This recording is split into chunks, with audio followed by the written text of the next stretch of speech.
So, hey guys, welcome back. And I am so sorry I had to do this, in this. I look really weird. But, anyways, so, okay, I'm going to have to edit all of this out.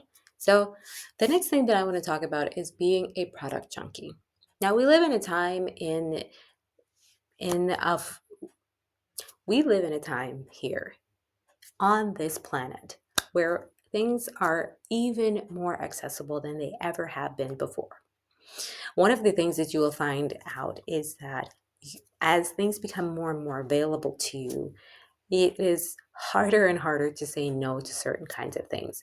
And I want to challenge you to make sure that you make your hair growth journey as a woman with textured hair as simple as possible. One of the myths I did not talk about is the myth that taking care of kinky curly hair, and I'm not going to refer to this hair as black hair because we do not own textured hair. I know that is a very common misconception around the world, but a lot of people who are not of black African descent have this kind of hair. And so while we predominantly have textured hair, we're not the only ones who can have textured hair.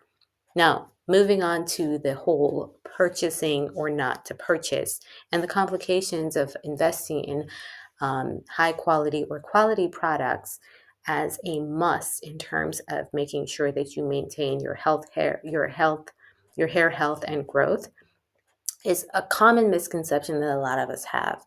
When I was a teenager, we did not have access to many expensive we did not have access to many expensive products because it was just not something that was readily available or even something that was being even considered in the market.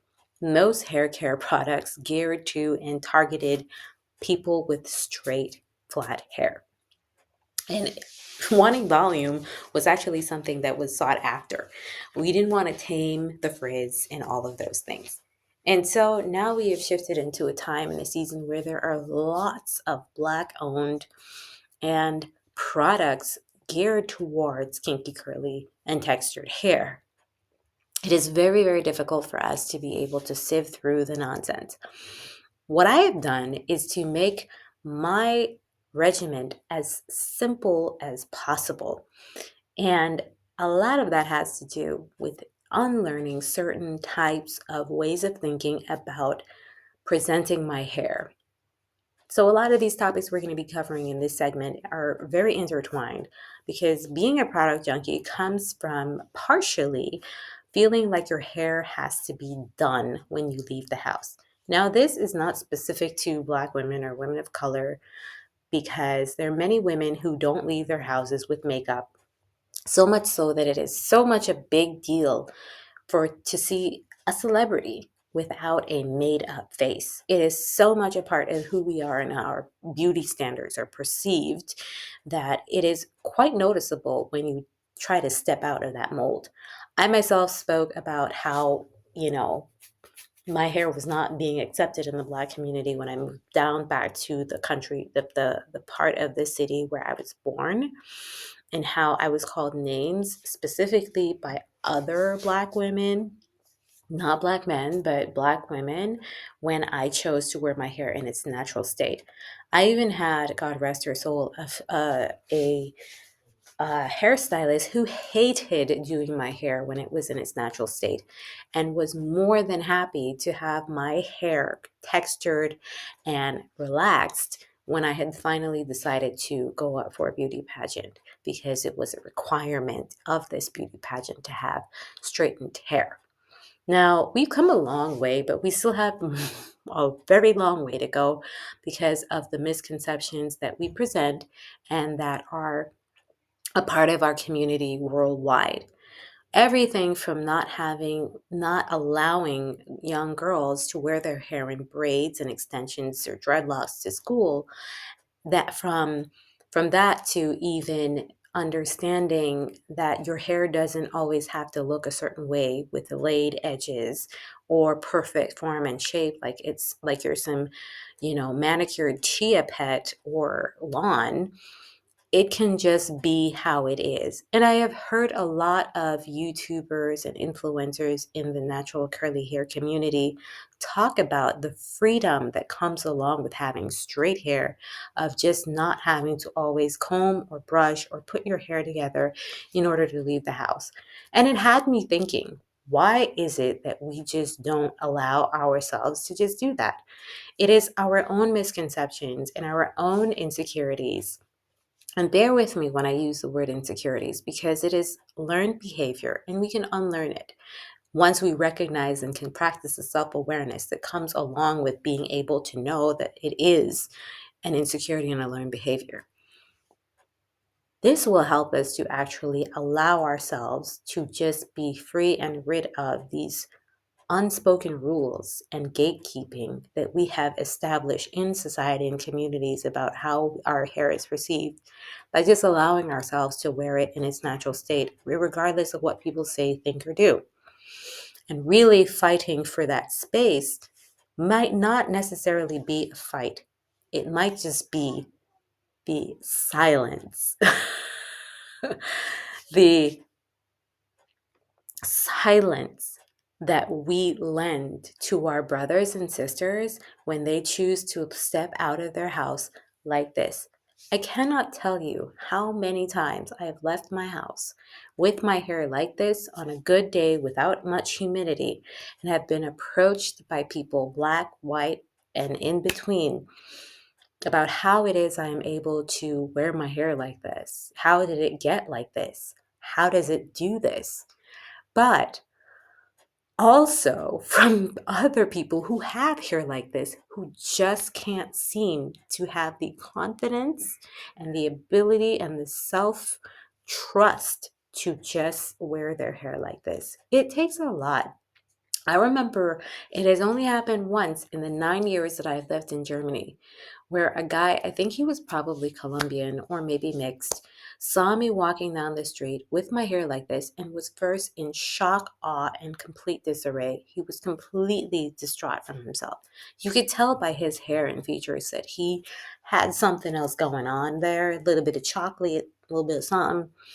But he was mortified that I had worn my hair in this state. And when I walked past him, he busted out laughing.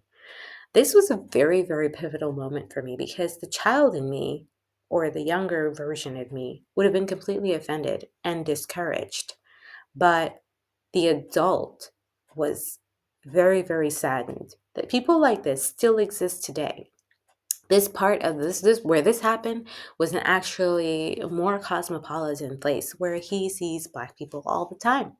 Unfortunately, it is still a very new experience for people to see a Black person completely natural with their hair like this. Yet we have normalized other people looking the way they're supposed to look. We've somewhat, in more or less a general consensus, allowed women to wear their faces without makeup, as I am right now on this video. Yet we hide our hair, women with textured hair.